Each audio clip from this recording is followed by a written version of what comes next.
आप सभी को जय मसीह की। मैं पास्टर आकाश गौर स्वागत करता हूं आप सभी का इस चैनल में परमेश्वर के जीवित वचन के लिए। परमेश्वर के अजीजों, अगर आप बाइबल पढ़ते हैं या अगर आप बाइबल पढ़ने के बारे में सोच रहे हैं तो आज से ही बाइबल पढ़ना बंद कर दीजिए, क्योंकि जो बाइबल पढ़ते हैं उनके जीवन में कुछ अलग होता है। कुछ ऐसा होता है जिस बात के बारे में कभी उन्होंने सोचा नहीं था। कुछ ऐसा होता है उनके जीवन में जिसके लिए वो कभी तैयार नहीं हुए थे। समझने की कोशिश कीजिएगा। अगर आप बाइबल पढ़ते हैं, बाइबल पढ़ना छोड़ दीजिए, क्योंकि अगर आप बाइबल पढ़ेंगे या परमेश्वर के वचन को पढ़ते रहेंगे, आपके जीवन में बदलाहट 110% होगा। गारंटी के साथ लिख कर दे सकता हूं। इसीलिए मैं कहना चाहता हूं, बदलाव नहीं चाहते हैं, ठीक है, और चेंज नहीं होना चाहते हैं, परमेश्वर के अजीजों, बुराई में, पाप में और उसी जीवन में जिस जीवन से आप निकाले गए हैं पड़े रहना चाहते हैं, तो बाइबल पढ़ना बंद कर दीजिए। क्योंकि आज 3 बातें बाइबल पढ़ने वाले लोगों के जीवन के लिए बताने वाला हूं। 3 बातें। अगर आप बाइबल पढ़ते हैं तो 3 बहुत बड़े बदलाव आप आपके जीवन में देखेंगे। इसीलिए बोल रहा हूं, बाइबल पढ़ना बंद कर दीजिए, क्योंकि आपके जीवन में बदलाहट आएगी। आपके जीवन में 3 बड़े चेंजेस आपको दिखेंगे। परमेश्वर के अजीजों, बाइबल नहीं पढ़ते हैं तो बदलाहट नहीं आएगी। आप कंफर्टेबली अपने पुराने जीवन में जी सकते हैं। कई बार मैंने लोगों को देखा है, जब वो बाइबल पढ़ते हैं या ठीक है, बाइबल के नॉलेज को लेते हैं, तो वो इतना ज़्यादा हाइपर हो जाते हैं, इतना ज़्यादा ज्ञानी बनने लगते हैं, जबकि पौलुस अपने ज्ञान को तुच्छ ठहरा रहा है मसीह के ज्ञान को प्राप्त करने के लिए। समझने की कोशिश कीजिएगा। प्रभु ने हमें वचन, परमेश्वर के ज्ञानी बनने, घमंडी बनने और अपने आप को लोगों के सामने दिखाने के लिए नहीं दिया। परमेश्वर का वचन बड़े बदलाव के लिए हमें दिया गया है, और अगर वो बड़ा बदलाव नहीं दिख रहा है तो बाइबल पढ़ने का मतलब क्या है? अगर हम उस बड़े बदलाव को नहीं चाह रहे हैं तो बाइबल पढ़ने का मतलब क्या है? बाइबल पढ़ना बंद कर दीजिए। बाइबल पढ़ेंगे, चेंजेस आएगा। चेंजेस आएगा तो आप वाकई में एक सच्चे मसीह बनेंगे। और बहुत से लोग ऐसे हैं जो उस चेंजेस को नहीं चाहते हैं। सो मैं इसीलिए बोल रहा हूँ, सरल और एक बहुत ही सहज उपाय और रास्ता है, बाइबल पढ़ना बंद कर दीजिए, चेंजेस नहीं आएंगे। लेकिन अगर आप बाइबल पढ़ रहे हैं तो ये 3 बड़े बदलाव आपके जीवन में आप जरूर देखेंगे। क्या आप तैयार हैं उस 3 बड़े बदलाव के बारे में सुनने के लिए? तो चलिए सुनते हैं। ओके, सबसे पहला, जो बाइबल पढ़ता है, मैं इसीलिए बोल रहा हूं बाइबल मत पढ़ो, क्योंकि जो बाइबल पढ़ता है उसके जीवन में विश्वास की बढ़ोतरी होगी। उसके जीवन में 110% विश्वास की बढ़ोतरी होगी। परमेश्वर के अजीजों, मैंने मेरे जीवन में कोई बहुत बड़े चमत्कार मैंने नहीं देखे। मैं कभी भी परमेश्वर के सामने बहुत बड़े चंगाई या चमत्कार के लिए नहीं आया। मैंने जब छोटा सा प्रार्थना किया, उस प्रार्थना का जवाब मुझे मिला, उस दिन से मैंने विश्वास करना शुरू किया। लेकिन वचन जब तक मैंने नहीं पढ़ा, विश्वास की बढ़ोतरी नहीं हुई। लेकिन जैसे ही मैं वचन पे ध्यान देने लगा, मनन करने लगा, मेरा विश्वास बढ़ने लगा। अगर एक विश्वासी बाइबल नहीं पढ़ता है तो परमेश्वर के अजीजों, वो व्यक्ति विश्वासी है ही नहीं।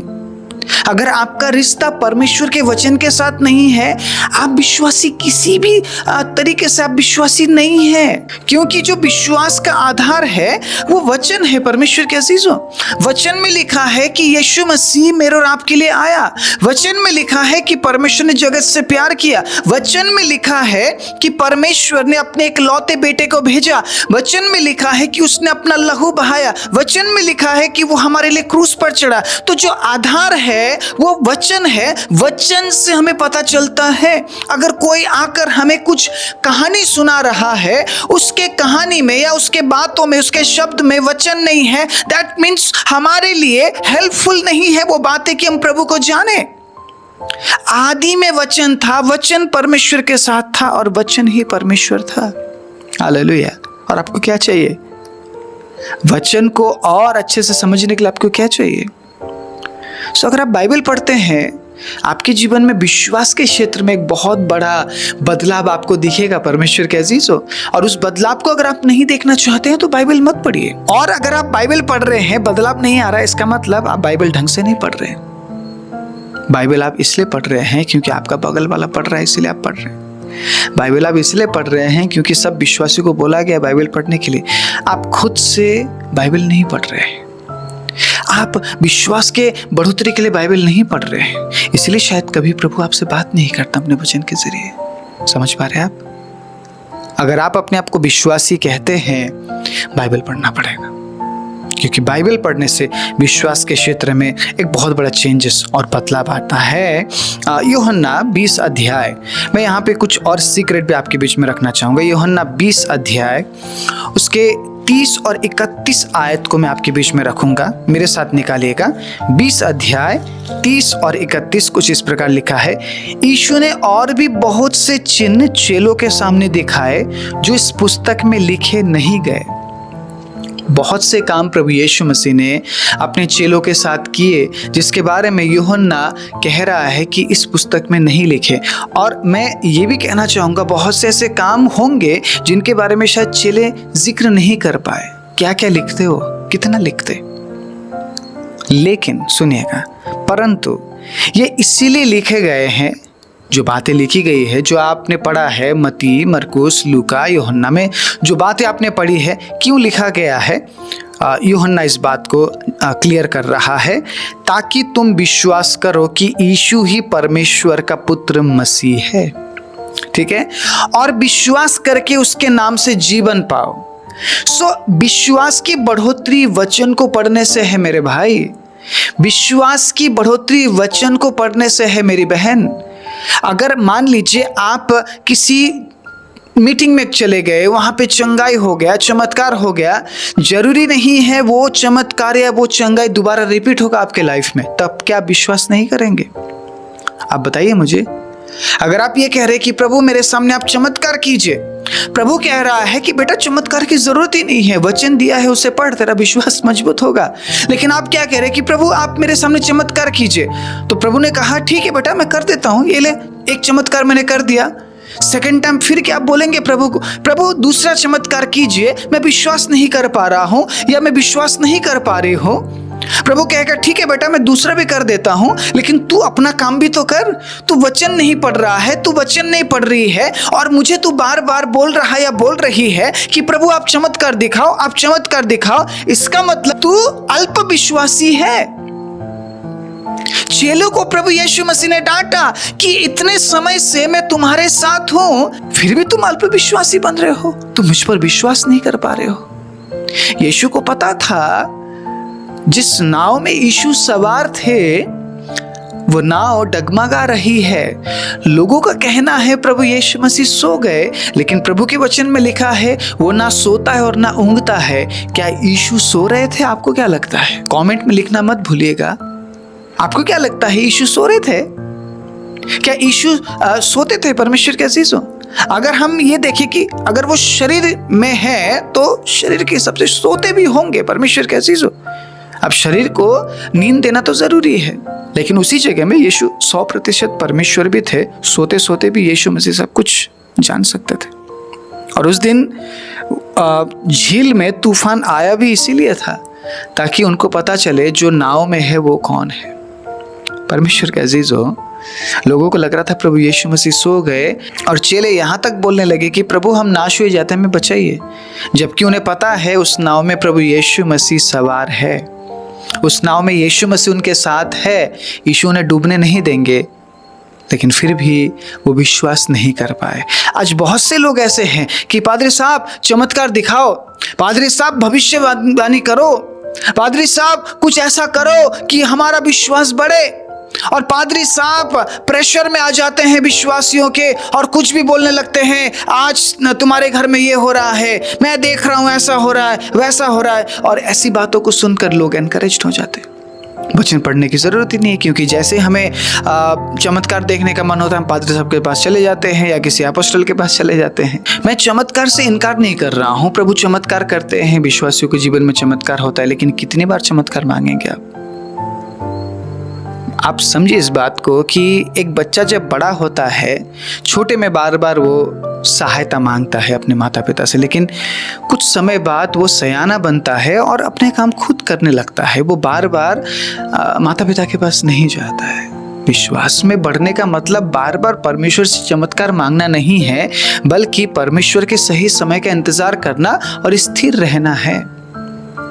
आप विश्वास करते हैं लेकिन आपके अंदर धैर्य नहीं है। आप विश्वास करते हैं लेकिन आप इंतजार नहीं कर पा रहे हैं। आप सही तरीके से उस विश्वास को प्रकट नहीं कर पा रहे हैं।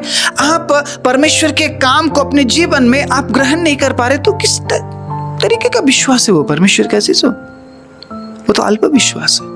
विश्वास की कमी है आपके जीवन में, इसीलिए आप बार बार बोल रहे कि प्रभु आप मुझे हर कदम में चमत्कार दिखाइए। परमेश्वर हर कदम में चमत्कार नहीं दिखाएंगे। अगर ऐसा होता तो शायद अब्राहम को 25 साल इंतजार नहीं करना पड़ता। मेरी बात समझ रहे हैं आप? 25 साल तक इंतजार किया, इसीलिए तो अब्राहम विश्वास के लिए एक बहुत बड़ा नमूना बन गया। Praise the Lord, hallelujah. नमूना बन गया परमेश्वर के अजीजों। और वो कहता है कि प्रभु कोई बात नहीं, आप नहीं देंगे तब भी चलेगा, मैं तो आपके साथ चलूंगा। यह है विश्वास। लेकिन हम कैसा विश्वास कर रहे हैं कि प्रभु चमत्कार दिखाइए उसके बाद करूंगा विश्वास। चमत्कार नहीं दिखाएंगे तो प्रभु मैं तो अपने पुराने लाइफ में चले जाऊंगा। और बहुत से लोग चले भी गए, चमत्कार नहीं देखा ना उन्होंने, चमत्कार नहीं हुआ उनके जीवन में। आप समझ रहे इस बात को? बहुत गंभीर बात बोल रहा हूं मैं। आप एक विश्वासी है, बाइबल नहीं पढ़ रहे हैं, आपके विश्वास में कभी बढ़ोतरी नहीं होगी। एक बहुत अच्छा उदाहरण मुझे मिला है प्रेरितों के काम 16 अध्याय उसके 14वीं आयत से। लुदिया नामक थुआथिरा नगर की बैंजनी कपड़े बेचने वाली एक भक्त स्त्री सुन रही थी पौलुस जब प्रचार कर रहा था। प्रभु ने उसका मन खोला कि वह पौलुस की बातों पर चित्त लगाए। सुनिएगा क्या हो यहाँ पे। जब उसने अपने घराने समेत बपतिस्मा लिया तो उसने हमसे विनती की, यदि तुम मुझे प्रभु की विश्वासिनी समझते हो तो चलकर मेरे घर में रहो, और वो हमें मनाकर ले गई। जब आप प्रभु के वचन को सुनते हैं विश्वास बढ़ता है, आप विश्वास कर पाते हैं। लेकिन जब आप उसी जगह में बकवाद सुनते हैं, चुगली वाली बातें सुनते हैं, विश्वास नहीं बढ़ेगा। परमेश्वर कैसी सो इन दिनों में प्रचार नहीं हो रहा है यूट्यूब में। इन दिनों में एक दूसरे की नाम धराई की जा रही है प्रचार के नाम पे। और ऐसी बातों को सुनकर विश्वासी क्या सोच रहे हैं? हमारा विश्वास बढ़ रहा है। परमेश्वर के अजीजों, मैं इसलिए बोल रहा हूँ बाइबल पढ़ना छोड़ दीजिए, क्योंकि आप अपने विश्वास को बढ़ते हुए नहीं देखना चाहते हैं। जो बाइबल पढ़ेगा उसका विश्वास बढ़ेगा। हालेलुया। जो बाइबल पढ़ेगा उसका विश्वास बढ़ेगा। उसे किसी चमत्कार की जरूरत नहीं पड़ेगी, किसी भी प्रकार की भविष्यवाणी की बातों की उसे जरूरत नहीं पड़ेगी। वो विश्वास करेगा प्रभु के वचन को पढ़ के। इन दिनों में झूठी भविष्यवाणी की जा रही है परमेश्वर के अजीजों, और लोग उस भविष्यवाणी की बातों पर विश्वास कर रहे हैं और प्रभु से दूर भी हो रहे हैं, क्योंकि परमेश्वर झूठ से नफरत करता है। झूठ शैतान से है और सच परमेश्वर से है। आप अगर वचन सुनते हैं, प्रभु के वचन को पढ़ते हैं, प्रभु के वचन के अनुसार चलते हैं, तो परमेश्वर के अजीजों सत्य में बढ़ेंगे। और जो सत्य में है उनके जीवन में परमेश्वर के अजीजों विश्वास की बढ़ोतरी होती है। ठीक है, चिन्ह और चमत्कार भले कम होता है, लेकिन विश्वास में इतने मजबूत होते हैं कि आधी रात में दूल्हा अगर आता है तो वो दूल्हे के साथ उठा लिए जाएंगे। दूसरा बहुत ही बड़ा बदलाव बाइबल पढ़ने वाले के जीवन में होगा। अगर आप बाइबल पढ़ते हैं तो परमेश्वर के अजीजों आप अनंत जीवन के लिए तैयार हो पाएंगे। सिर्फ और सिर्फ एकमात्र वचन है जिसे इस्तेमाल करते हुए आप अपने आप को तैयार कर सकते हैं, अपने आप को बिल्ड कर सकते हैं। Praise the Lord, hallelujah. मत्ती 7 अध्याय उसके 24वें आयत में हम देखते हैं क्या लिखा है। मत्ती 7 अध्याय उसके 24वें आयत में सुनिएगा क्या लिखा है। इसीलिए जो कोई मेरी ये बातें सुनकर उन्हें मानता है वो उस बुद्धिमान मनुष्य के समान ठहरेगा जिसने अपना घर चट्टान पर बनाया है। आप बहुत कुछ सुन रहे हैं लेकिन आप वचन नहीं सुन रहे हैं तो आप कभी भी बुद्धिमान विश्वासी नहीं बनेंगे। आप प्रचार तो करेंगे लेकिन उस प्रचार में बुद्धिमानी की बातें नहीं होगी। इन दिनों में यूट्यूब में प्रचार भरे पड़े हैं, लेकिन कितने प्रचार सत्य है? कितने लोग वाकई में सच्चाई में प्रचार कर रहे हैं? लोग कह तो रहे हैं, देखो मैं ट्रूथ बोलूंगा, मैं खरी शिक्षा दूंगा, लेकिन खरी शिक्षा क्या है? बाइबल अगर आप पढ़ रहे हैं तो वो खरी शिक्षा है परमेश्वर के अजीजों। मैं अपना शिक्षा आपके सामने रख रहा हूं या दूसरा कोई व्यक्ति अपना शिक्षा रख रहा है, उससे हम बुद्धिमान नहीं बनते हैं परमेश्वर के अजीजों। लेकिन जब आप प्रभु के वचन को सुनते हैं और उसे मानते हैं, ये मानने वालों के लिए है। जो सुनते हैं, जो पढ़ते हैं, उनके जीवन में विश्वास की बढ़ोतरी वो देखेंगे। जो बाइबल को मानते हैं, बाइबल के वचन के अनुसार चलते हैं परमेश्वर के अजीजों, उनके जीवन में क्या दिखेगा? उनके जीवन में बुद्धिमानी दिखेगी। प्रचार के नाम पर वो लड़ेंगे नहीं। प्रचार के नाम पर परमेश्वर के अजीजों वो एक दूसरे को छोटा या नीचा नहीं दिखाएंगे। मैं कौन होता हूं किसी को नीचा दिखाने वाला, जबकि मुझे ये पता है कि मैं भी पाप में था और प्रभु यीशु मसीह ने मुझे पाप से छुड़ाया।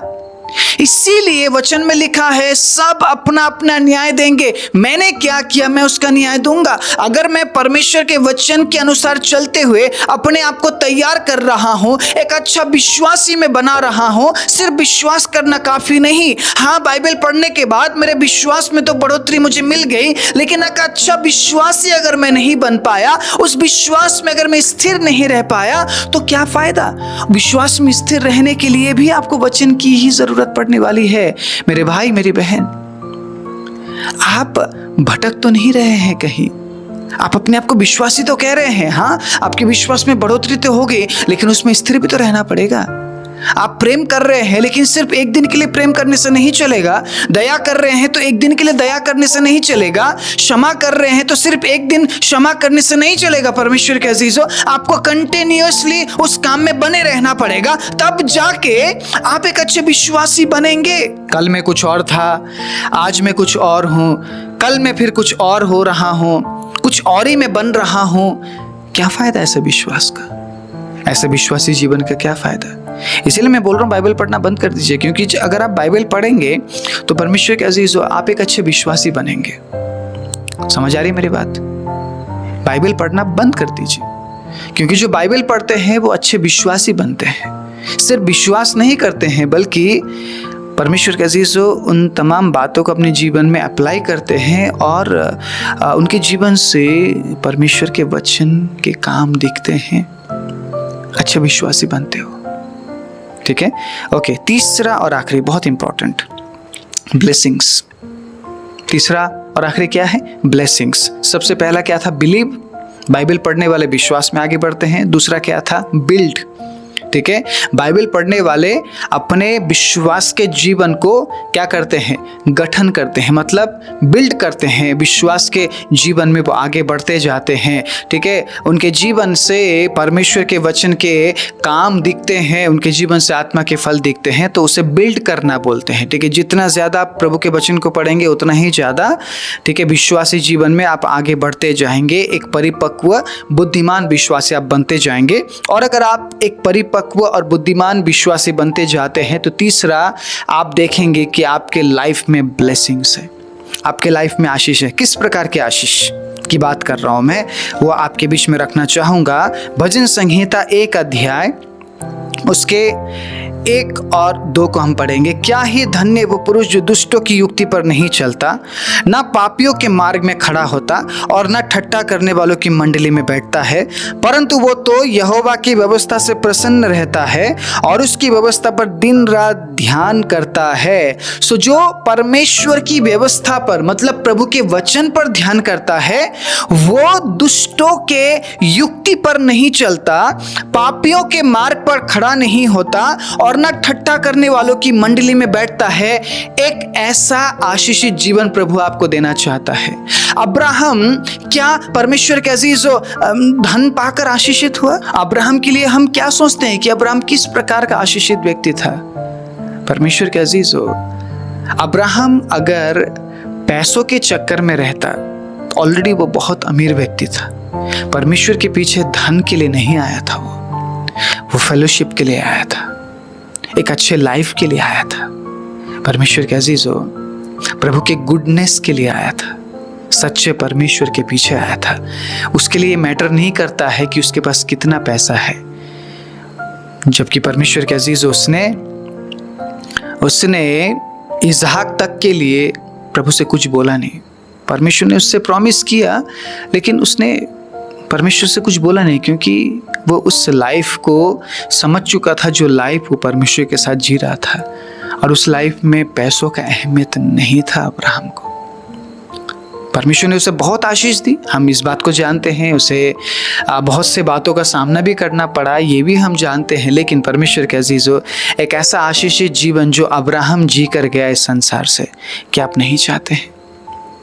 क्या आप आज सिर्फ पैसों को आशीष समझ रहे हैं, अच्छी नौकरी को आशीष समझ रहे हैं, अच्छे बच्चे, अच्छी पत्नी, अच्छे पति को ही आशीष समझ रहे हैं?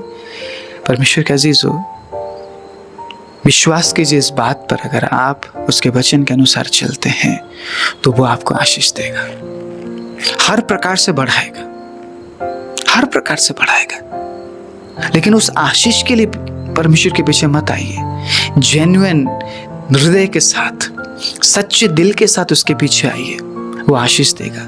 पहले तुम परमेश्वर के राज्य और धार्मिकता की खोज करो, तो बाकी सारी चीजें, सारी वस्तु तुम्हें दे दी जाएगी, तुम्हें अनुसरण करेगी। हालेलुया। प्रभु का वचन कहता है तेरे पीछे आएंगे, अपने आप आएंगे।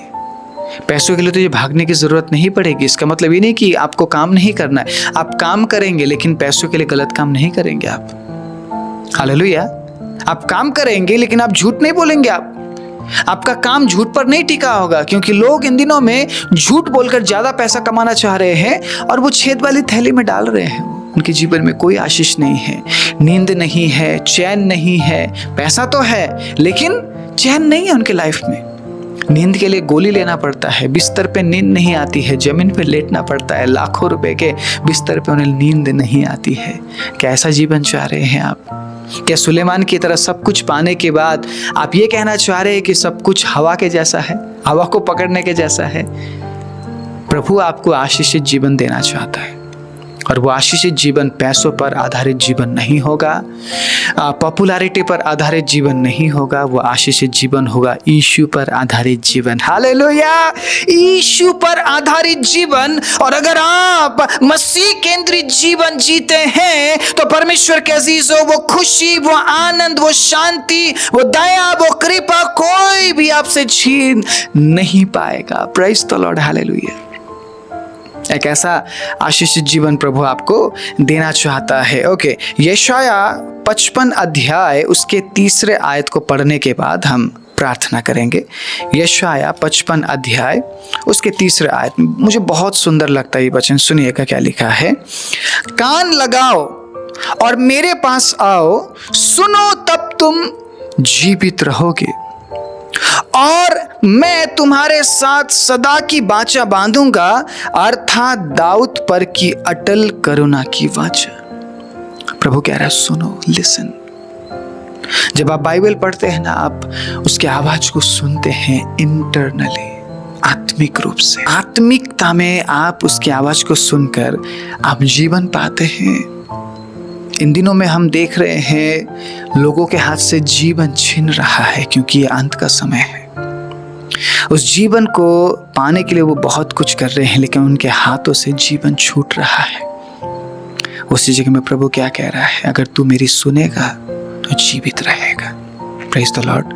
और ये संसार में जीवित रहने वाली बातें नहीं है। जीवित रहेगा का मतलब तू अनंतता तक जीवित रहेगा। Praise the Lord. सबसे बड़ी आशीष प्रभु में यही है कि हमें अनंत जीवन का वायदा दिया गया है। क्या आप नहीं चाहते हैं कि आप अनंत जीवन पाए? क्या आप नहीं चाहते हैं कि संसार से जाने के बाद आपको एक अच्छा जगह मिले? परमेश्वर के अजीजों, अगर नरक है तो स्वर्ग भी है, इस बात को याद रखिएगा। नरक और स्वर्ग इस संसार में आप अनुभव नहीं कर सकते हैं। संसार का दुख और सुख अलग है, और नरक का दुख और स्वर्ग का सुख अलग है। सो अब आप डिसाइड कीजिए, आप बाइबल पढ़ेंगे या नहीं, क्योंकि जो बाइबल पढ़ते हैं वो आत्मिक जीवन के आशीष को पाते हैं, जीवन के आशीष को पाते हैं। परमेश्वर के अजीजों, जीवन में प्रवेश करने के लिए वो खुद को तैयार करते हैं। सो सबसे पहली बात क्या है? विश्वास। ठीक है, और अपने आप को गठन करना। तीसरा आशीष, बिलीव, बिल्ड एंड ब्लेसिंग्स। जो बाइबल पढ़ते हैं उनके जीवन में तीनों आशीषें मिलेगी, तीनों बहुत बड़े बदलाव उनके जीवन में होंगे। इसीलिए मैं बोल रहा हूँ, बदलाव नहीं चाहते हैं तो बाइबल पढ़ना बंद कर दीजिए, लेकिन अगर आप बदलाव चाहते हैं तो बाइबल और पढ़िए। नहीं पढ़ते हैं तो पढ़ना शुरू कीजिए। पढ़ते हैं ढंग से पढ़िए और प्रभु को जानने के लिए पढ़िए, विश्वास के बढ़ोतरी के लिए पढ़िए, अपने आप को तैयार करने के लिए पढ़िए, जीवन पाने के लिए पढ़िए। किसी के साथ डिबेट करने के लिए नहीं, किसी को झूठा ठहराने के लिए नहीं, किसी को नीचा दिखाने के लिए नहीं, बल्कि अपने आप को नम्र करते हुए, क्योंकि जो ज्ञान ऊपर से आता है ना, वो ज्ञान हमें नम्र बनाता है। Praise the Lord. प्रभु आप सभी को आशीष दे। अगर आज प्रभु ने आपसे बात किया है तो इस चैनल को सब्सक्राइब कीजिएगा। आप जब इस वीडियो को लाइक करते हैं तो यूट्यूब दूसरे लोगों तक इस वीडियो को पहुंचाता है। तो आप सभी के लाइक की बहुत बड़ा रोल है, ठीक है, बहुत इम्पॉर्टेंट है। लाइक कीजिएगा और इस वीडियो को एक दूसरे के साथ जरूर साझा कीजिएगा। इस चैनल को अपने हाथों को बढ़ाते हुए आप सहयोग कर सकते हैं। डिस्क्रिप्शन में नंबर दिया गया है, उस नंबर को इस्तेमाल करते हुए आप हमें सहयोग भेज सकते हैं। साथ ही साथ इस चैनल को ज्वाइन करते हुए आप हमें सहयोग कर सकते हैं। प्रभु आशीष दे। आइए अपने आंखों को बंद कर धन्यवाद देते हैं। प्रभु आपका वचन जिंदा है, प्रभावशाली है, दो धारी तलवार है पिता। इसलिए प्रभु बहुत से लोग आपके वचन से बचना चाहते हैं, इसलिए वचन पढ़ते नहीं है प्रभु। लेकिन जितने भी लोगों तक आज ये वचन पहुंचा है, सच में प्रभु अगर वो बहुत बड़े बदलाव को उनके जीवन में चाहते हैं तो आपके वचन को पढ़ना ज़रूरी है। आप उनकी अगुवाई कीजिए ताकि प्रभु वो आपके वचन को पढ़ने के बाद एक बहुत बड़े बदलाव को अपने जीवन में अनुभव करते हुए अपने आप को अनंत राज्य के लिए तैयार कर सके। सारी महिमा आपको देते हुए प्रार्थना प्रभु यीशु मसीह के नाम से मांगते हैं, आमीन।